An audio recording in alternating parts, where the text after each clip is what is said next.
En las colinas sobre, creó, en West Virginia. Los habitantes todavía se niegan a pasar frente a una vieja casa de campo, en ruinas después del anochecer.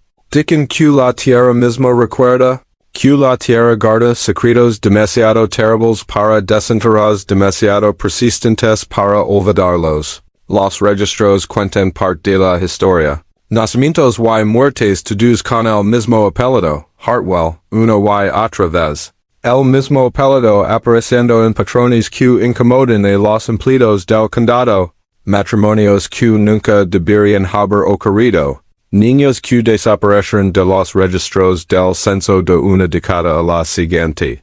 En 1922 un periódico regional la llamó la Dinastía, familiar más retorcida de la historia de los Apalaches, pero para entonces la mujer que la había construido ya estaba muerta. Y la verdad lavaba más de 30 ecos enterrada. Esta es la historia de la Viuda Hartwell y de la dinastía que construyó sobre el miedo, la obediencia y la sangre. El año era 1890 y, no, América estaba cambiando rápido.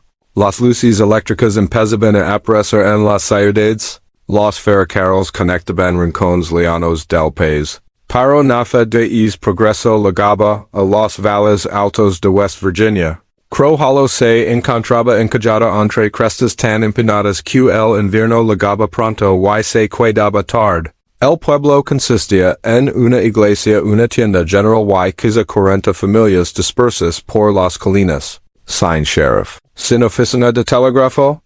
El médico más cercano vivía a 30 kilómetros a caballo. La gente aquí vivía, como habían vivido sus abuelos. Cultivaban tierra pedregosa, criaban ganado, y confiaban en Dios y en la familia. En es orden, tal vez. La línea entre ambos nunca estaba del todo clara. La vida giraba en torno a los servicios del domingo y a los ritmos de las estaciones, siembra, cosecha, matanza, supervivencia. Todos conocen los asuntos de todos los demás, o creen conocerlos. El chisme viajaba más rápido que cualquier periódico. Pero habla sobre lo que se dice en voz alta, sobre lo que se notaba y lo que se escogía.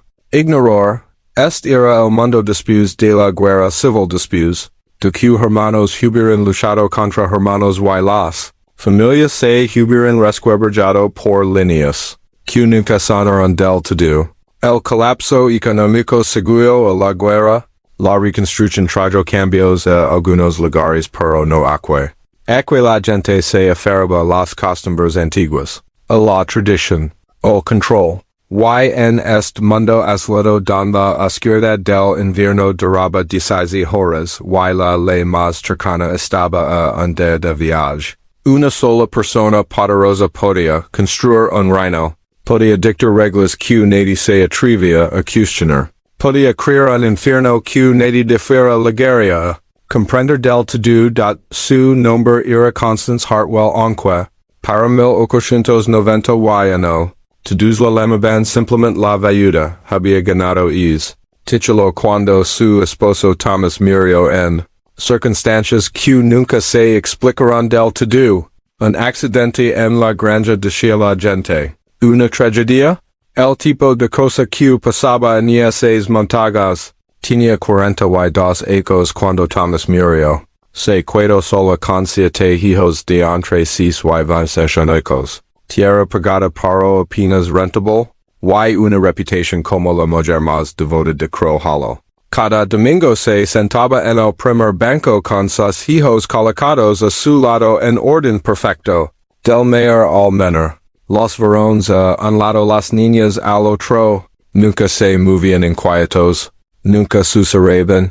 Su ropa era sencilla pero impecablemente limpia. Sus caras bien lavadas. Sus ojos bajos. La gente admiraba su fortaleza.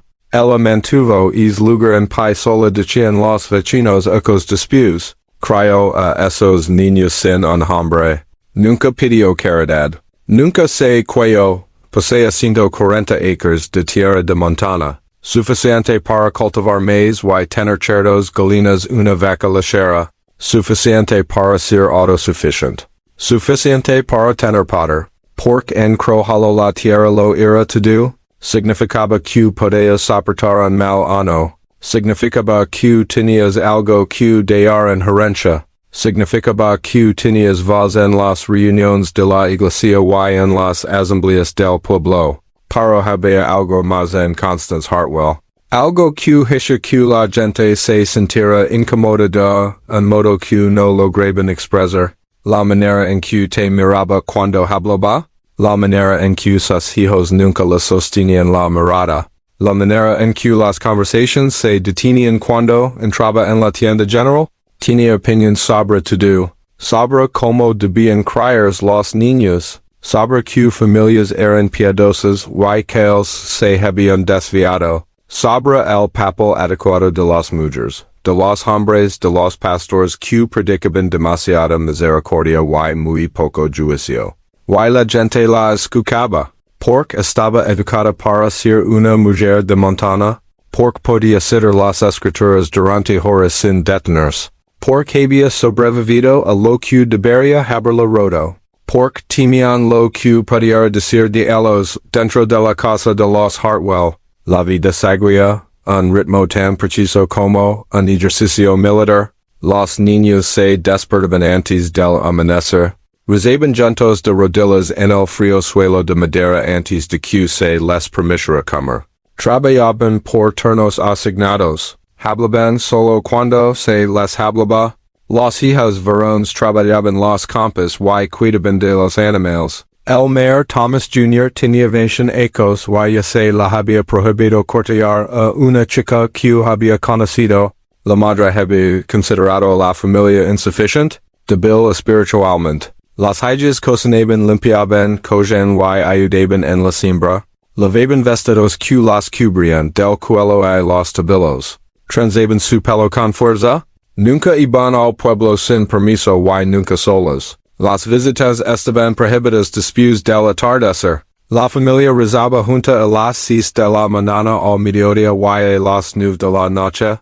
Cada sesión de oración duraba al menos 30 minutos. Constance recitaba las escrituras y los niños respondían al unísono con voces planas y ensayadas.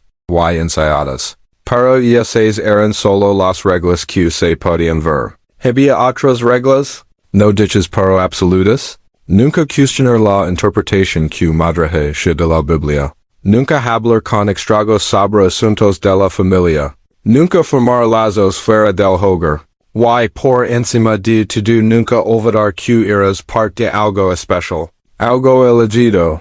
Algo puro. Constance Hartwell tenía su propia teología. Su propia comprensión de lo que Dios quería. De su pueblo elegido. Y se la enseñaba a sus hijos con el fervor de un profeta que recibe revelación. No somos como ellos decía mientras señalaba hacia el pueblo abajo. Somos el remanente. Los que mantuvieron la fe cuando los demás se apartaron, creía que los linajes de sangre importaban a Dios, que algunas familias eran elegidas apartadas, mientras otras estaban corrompidas por el pecado y la debilidad. Creía que mezclarse con la gente equivocada contaminaría la pureza espiritual de la familia. Tenía una Biblia que ella misma hadó. Subrayaba algunos pasajes con tinta negra muy gruesa y otros los ignoraba por completo. Los versículos sobre amar al prójimo, sobre la misericordia y el perdón, sobre cuidar de viudas y huérfanos. Esas páginas seguían intactas, sin marcas. Pero los pasajes sobre la obediencia, sobre el castigo, sobre la disposición de Abraham a sacrificar a su hijo. Esas páginas estaban gastadas de tanto leerlas. Enseñó a sus hijos que ella había sido elegida como su guardiana espiritual, que sus palabras tenían el peso de la autoridad divina, que desobedecerla era desobedecer a Dios mismo.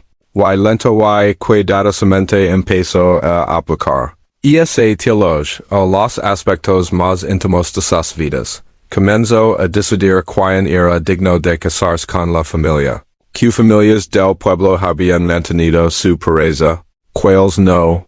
La lista de familias aceptables se hacía más corta cada año. Luego empezó a sugerir que quizá la forma más segura de mantener la pareja era mantener los matrimonios dentro de familias cuya entendían la naturaleza sagrada del lineage. Familias como la suya, Martha Kemper vivía en la propiedad vecina, lo bastante cerca como para ver la casa Hartwell, desde la ventana de su cocina. Ecos después cantaré a sus nidos lo que a veces vías a esos niños en el patio, formados como pequeños soldados. Ella los inspeccionaba antes de la iglesia, caminaba por la fila, arreglaba un cuello aqua. Pegaba una mano que no estaba lo bastante limpia. Nunca jugaban. Nunca rían. Solo trabajaban y rezaban y trabajaban más. Otro vecino Samuel Pritchard recordaba los cantos. De noche, voces que llegaban desde la granja Hartwell. No eran himnos exactamente. Era otra cosa, repetitiva, inquietante, no sonaba a adoración Dio, sonaba a entrenamiento. Había otras centels. Pequeñas cosas que se acumulaban en la memoria de la gente. Los niños Hartwell dejaron de asistir a la escuela de una sola ola después de unos pocos hijos. La madre dio que los necesitaba en la granja. Eso no era raro. Lo raro era que nunca iban a los bailes del pueblo. Nunca participaban en las descharges de maíz en las jornadas para levantar graneros. Nunca socializaban. Cuando una de las hijas, Rebecca, cumplió 16 años desapareció de los servicios del domingo.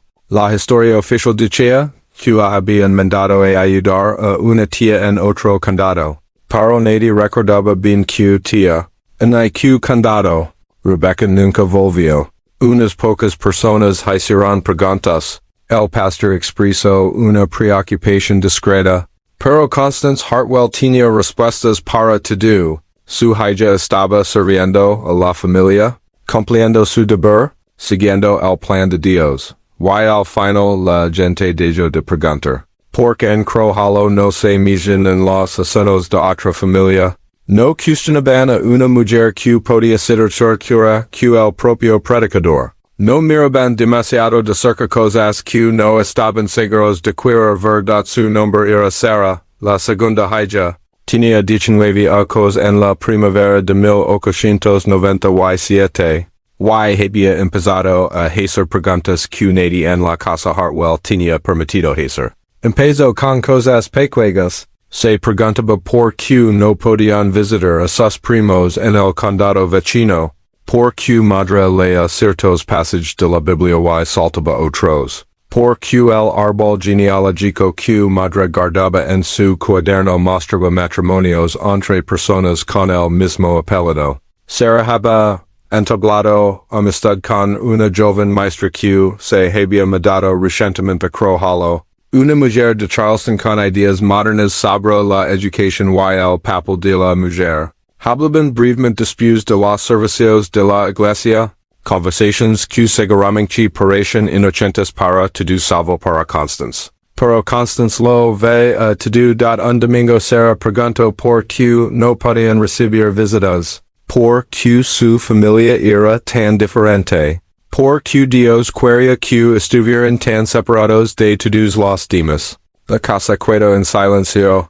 Los otros niños miraron sus platos. El rostro de Constance se mantuvo totalmente sereno mientras pedía a Sarah que se retirara de la mesa. Nadie vio a Sarah durante 6 semanas después de eso. Cuando por fin reapareció en el servicio del domingo estaba más delgada, calada, algo se había apagado en sus ojos. Se sentó en su lugar habitual del banco. Pero parecía una muchacha talada en madera, presente pero en realidad ausente. La maestra intentó hablar con ella una vez más. Sarah la miró con ojos vacíos y se alejó. Fuera lo que había ocurrido en esas 6 semanas. Fuera lo que su madre la había hecho o dicho o enseñado. Había roto algo fundamental. La chica que hacía preguntas se había ido. En su lugar estaba alguien que había aprendido que el silencio era la única respuesta segura. Los otros niños también aprendieron. Habían visto desaparecer a Sarah. habían escuchado los sonidos de la habitación cerrada en el piso de arriba. Entendieron del modo en que los niños siempre entienden estas cosas que lo mismo podía ocurrirles a ellos. Y obedecieron. No por amor, no por fe, por miedo. Para 1900 la familia Hartwell había desarrollado lo que Constance llamaba prácticas de matrimonio sagrado. Afirmaba recibir guía divina sobre que unions estaban bendecidas y cuales estaban prohibidas. Y cada vez más las unions bendecidas eran entre miembros de la propia familia Hartwell. Thomas Jr. el hijo mayor se casó con su prima Margaret Hartwell de una rama de la familia en un condado a 2 días de viaje. El siguiente hijo William fue prometido a su propia prima segunda. A una de las hijas se le dio que se casaría con un tío mucho mayor. Estas disposiciones no se presentaban como peticiones. Eran mandatos divinos. Constance reúne a la familia para sesiones de oración que duraban horas. Hablaba con una voz que oscilaba entre susurro y grito describiendo visiones que afirmaba haber recibido. Dios le había mostrado el lineage, la línea pura que debía mantenerse. A cualquier hijo que se resistiera se le dicha que estaba poniendo en riesgo su alma inmortal, que sería expulsado y condenado a vagar en oscuridad espiritual, que su negativa condenaría no solo a sí mismo sino a toda la familia, y no había a dónde ir, nadie a quien contarlo. Las autoridades más cercanas estaban a un día de viaje y aunque un niño lograra ligar que diría. Que madre era demasiado estricta, que arreglaba matrimonios dentro de la familia. Nes motagas nes poca tales cosas se sucederán pero rara vez se procesaban.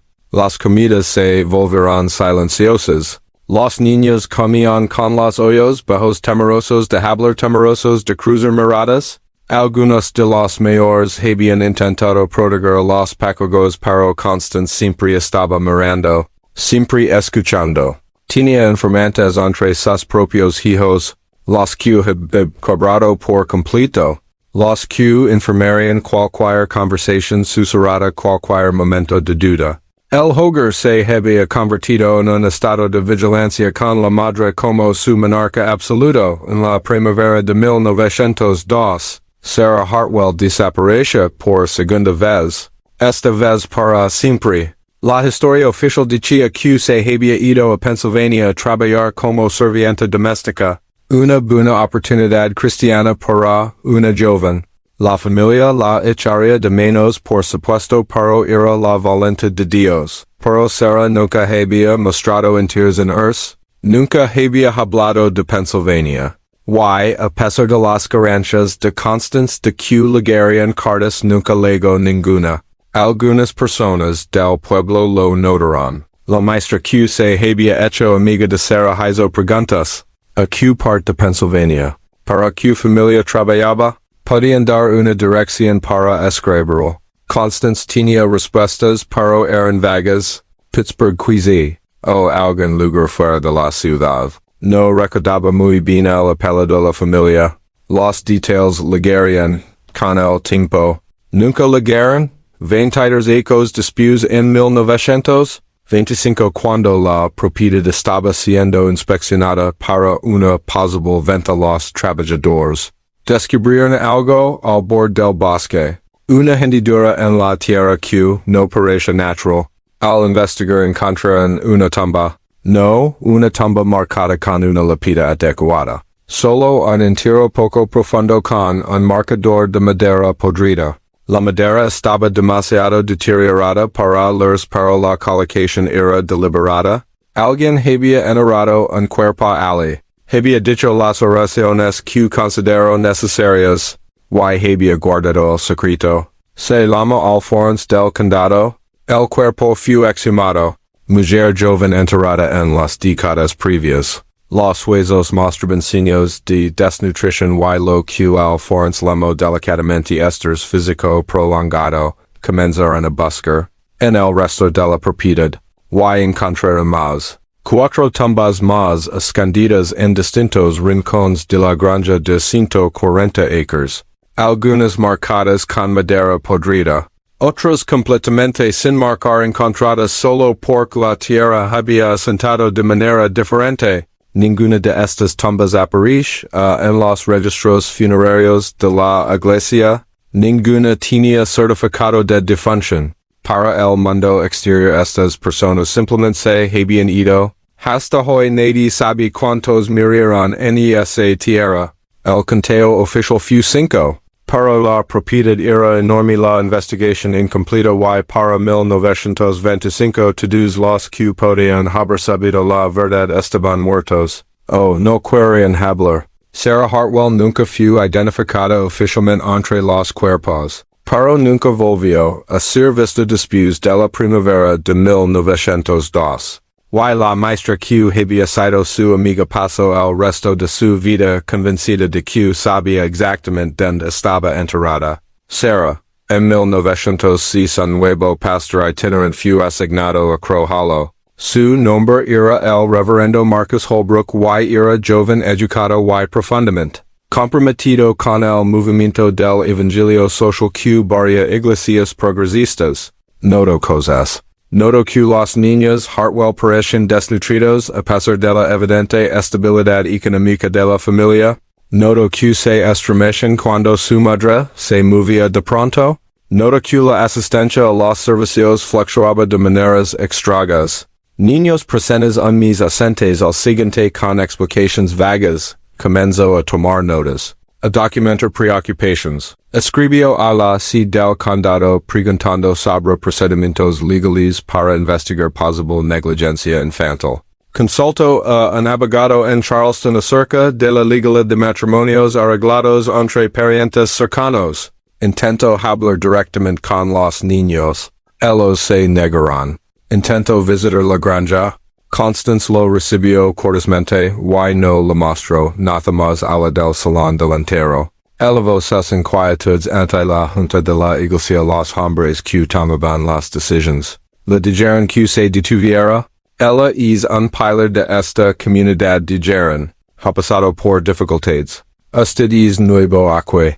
No entiende las costumbres de Montana. Está haciendo acusaciones que no puede probar. Le recordaron que Constance Hartwell donaba dinero a la iglesia, que tenía influencia, que levantar un escándalo donaria a todos en 6 meses el reverendo Holbrook fue trasladado a otro circuito. La razón oficial fue que su temperamento no se ajustaba al ministerio rural. La verdad nunca se escribió. Antes de archivo un informe con el sheriff del condado. Un relato detallado de sus preocupaciones. El sheriff confirmó haberlo recibido. Nunca se investigó nada. El informe desapareció de los archivos, perdido o destruido, y la oportunidad de salvar a los niños de esa casa desapareció con acute el dot los niños que sobrevivieron crecieron. Algunos escaparon. Huyeron a ciudades cambiaron sus nombres nunca hablaron de su infancia. Pero otros se quedaron y se casaron como su madre mandó y comenzaron a criar hijos propios, y los patrones se repitieron. Thomas Jr. Quine se había casado con su prima crió a sus hijos con la misma disciplina rigida que su madre la había enseñado. La misma teología de pureza, la misma insistencia, en obediencia absoluta. No arregló matrimonios entre hermanos incluso él entendía. Que eso era demasiado pero controló cada aspecto de la vida de sus hijos con la certeza feria de que cumplía la voluntad de Dios. William el segundo hijo fue más duro. Sus hijos no podían asistir a la escuela. Trabajaban la granja todo el año aislados de otras familias enseñados a creer que el mundo exterior era corrupto y peligroso. Las hijas que se quedaron se convirtieron en ejecutores del sistema de su madre en sus propios hogares. La doctrina del lineage por el las había infectado tan profundamente que no podían imaginar otra forma de vivir. Constance Hartwell murió en 1918 durante la epidemia de influenza. Tenía 70 ecos y según todos los relatos mantuvo su autoridad absoluta sobre sus hijos supervivientes hasta su último aliento.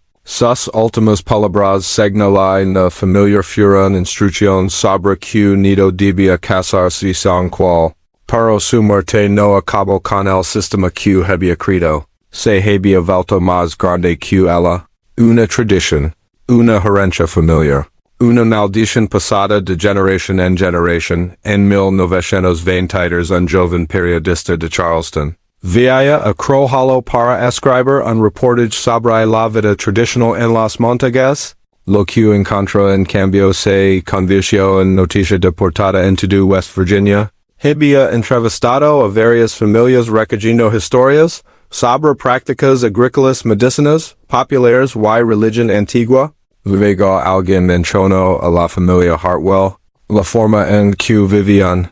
Los rumores que habían circulado durante décadas, el periodista comenzó a hacer preguntas. Descubrió las tumbas sin marcar. Localizó a parientes que habían escapado de la familia. Encontró el uniforme perdido del reverendo Holbrook en un archivo de Charleston. La historia que surgió fue devastadora. La familia, de montana con décadas de aislamiento y control finalmente expuesta decía el titular. El artículo describía matrimonios arreglados niños, desaparecidos muertes no registradas, y una matriarca que había gobernado a su familia como una líder de culto. Otros periódicos retomaron la historia. Se extendió por el estado luego por la región. De pronto las prácticas aisladas de una sola familia de Montana se convirtieron en un símbolo de todo lo que estaba mal con el aislamiento de los Apalaches. Los lectores urbanos estaban horrorizados y fascinados a partes iguales. El fiscal del condado se vio obligado a actuar. Inició una investigación. Hizo comparecer a los miembros sobrevivientes de la familia. Examinó registros, entrevistó a vecinos, contrató trabajadores para registrar la propiedad con mayor profundidad. Pero ya era demasiado tarde para la justicia. Crow Hollow no reaccionó como los forasteros esperaban. No hubo horror colectivo. No hubo ajuste de cuentas comunitario. En cambio el pueblo se dividió en facciones que apenas podían hablar entre sí. Algunos dijeron que siempre habían sospechado que algo estaba mal. Sacaron viejas cartas y entradas de diarios que supuestamente mostraban su preocupación. Se presentaron como rescatadores potenciales que no habían podido actuar. Otros defendieron a la familia. Los periódicos exageran todo decían. Las familias de Montana son privadas. Eso no es abuso y simplemente nuestra forma de vivir. Esos reporteros de ciudad no entienden cómo vivíamos. La respuesta más perturbadora vino de quienes admitieron que sabían que algo estaba mal pero justificaron su inacción. Que se supone que debíamos hacer preguntas. No puedes entrometer en asuntos de familia. No puedes decirle a una madre cómo criar a sus hijos. Los procedimientos legales no avanzaron. Constance Hartwell lavaba 5 hijos muerta. La mayoría de sus hijos adultos afirmaban haber sido víctimas ellos mismos lo cual era cierto. Los que habían perpetuado el sistema afirmaban que solo seguían sus creencias religiosas lo cual también era cierto. Nadie fue acusado de ningún delito. El fiscal citó falta de pruebas el paso del tiempo y la dificultad de demostrar abuso emocional en un tribunal. La investigación se cerró en 6 meses. Los periódicos pasaron otras historias. Y en Crow Hollow la vida continuó como si nada hubiera sucedido. En 1947 una trabajadora social que realizaba una investigación sobre estructuras familiares de los Apalaches logró entrevistar a 2 sobrevivientes que habían escapado de la familia Hartwell. Sus relatos fueron registrados pero nunca ampliamente publicados. La primera fue Ruth que tenía 15 años cuando halló en 1910, camino 30 kilómetros por las montañas para llegar a la estación de tierra más cercana. Pasa el resto de su vida trabajando en fábricas de Cincinnati, nunca se casó, nunca volvió. Tienes que entender dio con la base encargada con el peso de un miedo de décadas. No eran solo las reglas. Era la sensación de que nunca estaba segura. Que madre siempre estaba mirando, siempre probando. Todavía tengo pesadillas. Donde estoy de vuelta en esa casa y no puedo encontrar la puerta. El segundo sobreviviente fue James, uno de los hijos menores. Se quedó hasta la muerte de su madre luego se fue inmediatamente a Charleston. Describió la casa como un lugar donde el amor era un arma. Ella nos dice que nos amaba Dio. Que todo lo que hacía era por amor. Que el amor de Dios era duro y exigía sacrificio. Pero no se sentía como amor. Se sentía como hogares. Describió la vigilancia constante. La forma en que los hermanos eran puestos unos contra otros. La forma en que cualquier muestra de afecto normal o independencia era tratada como rebelión espiritual. En esa casa Dio los muertos tenían más derechos que los vivos. Ella hablaba con más ternura sobre su lineage plural sobre antepasados y generaciones. Futuras que sobre los niños que tenía delante, ambos sobrevivientes lacaron toda su vida con las relaciones, la confianza y la religión. Ruth nunca volvió a entrar en una iglesia. James se convirtió en un feroz defensor de las leyes de protección infantil pero no pudo tener hijos propios. Sus herederos nunca sanaron del todo, pero sobrevivieron. Y al hablar aunque fuse en voz baja aseguraron que la verdad sobrevivirá al SILENCIO. La propiedad Hartwell esta vieja ahora. La casa fue demolida en 1962 considerada estructuralmente insegura. La tierra se vendió a una compañía maderera luego a un desarrollador que planeaba construir cabañas de vacaciones. Nunca se construyó ninguna. Los trabajadores reportaron sucesos extraños, herramientas que desaparecieron, sonidos que no coincidían con ningún animal conocido. Un capataz juró haber oído niños cantando una tarde cuando era la única persona en la propiedad. Los adolescentes locales se desafían entre sí a caminar por el viejo cementerio por la noche.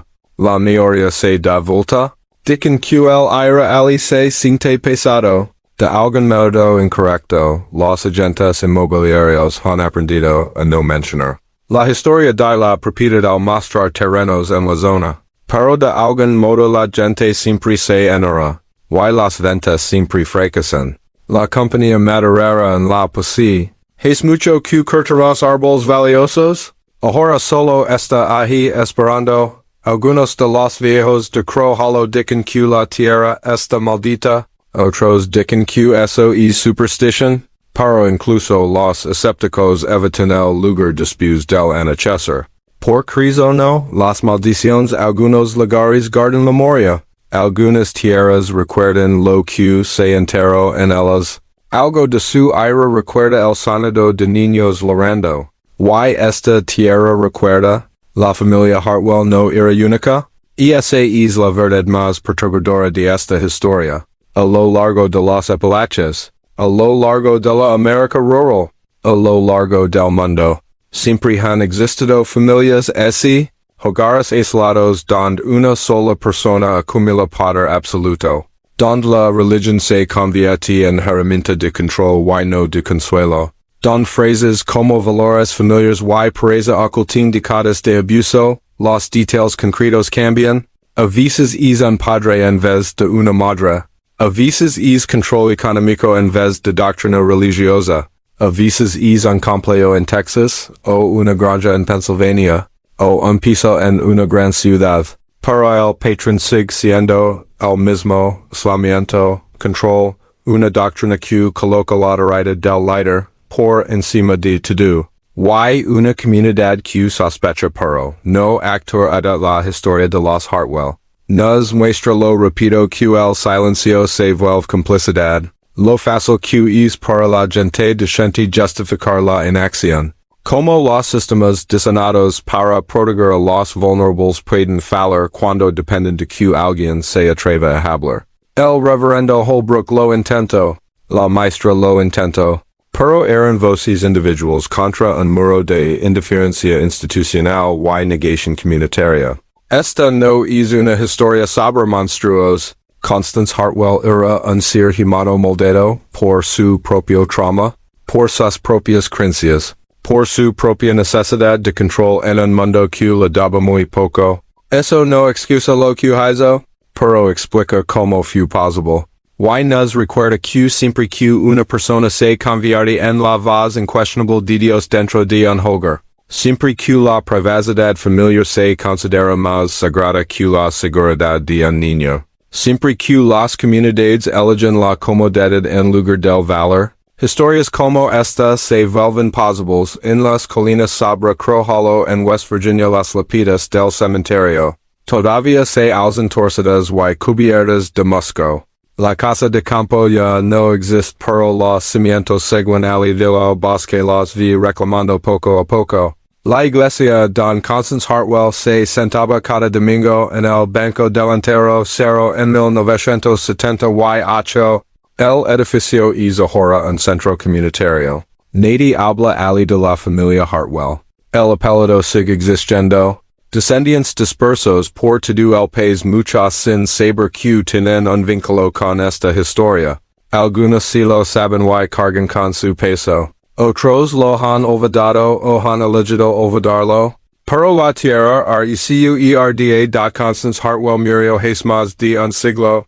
Pero el miedo que sembró todavía respira en las historias que los vecinos se niegan a contar. En los huecos de los registros de la iglesia. En las tumbas sin nombre al borde del bosque, si crees que historias como esta nunca deben olvidarse, deja que esto sea un pequeño acto de memoria. Observa, recuerda, no apartes la mirada. Porque lo único más peligroso que la oscuridad que descubrimos es la oscuridad. Que elegimos ignorar, dime que te perturbo más de esta historia. La doctrina, el silencio, o las tumbas. Deja tus pensamientos en los comentarios. Y si te cuidas hasta el final escribe y remember para que yo sepa que estabas aquí. Algunas historias no tienen finales felices, solo tienen advertencias. Esta es una de ellas.